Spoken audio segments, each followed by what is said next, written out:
Hi everyone! Welcome back again to my channel. This is Taiwana Vlog. So for today's video day, sasagutin natin yung isang comment ng ating subscriber. Sabi niya, Day, baka alam mo paano mag-roaming ng SIM nang matawagan ang number ng Pinas. So ayan, tips ko sa mga baguhan na mag-a-abroad kahit saan ka mang lugar. Ayan, paano nga ba natin i-roaming ang ating number ng Pinas is any number, Smart, Globe, TNT, TM, basta.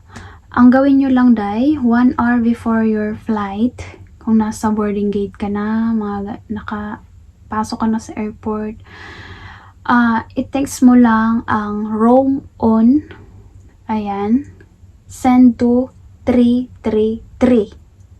Any SIM card yan ng Pinas.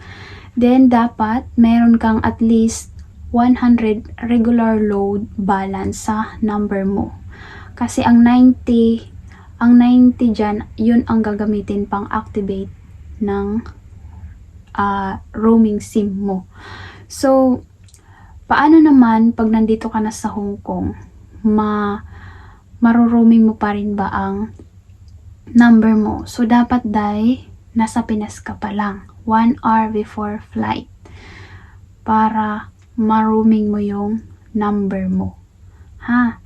So, dapat tandaan nyo yan. Roam on, send to 333. And pag uuwi na din kayo ng Pinas, mag-send lang din kayo ng roam off, send to 333. Bakit? Kasi pag hindi mo yun na-off, mas malaki yung charge. Ma-charge yung SIM card nyo, yung load nyo, ganyan. So, ayan lamang for today's video, Day. Very short lang kasi about lang naman to sa load. Ayan, sana makatulong sa inyo sa mga baguhan na papunta dito sa Hong Kong para ma-roaming nyo yung SIM card nyo. Kasi, para mabuksan nyo yung GCash nyo,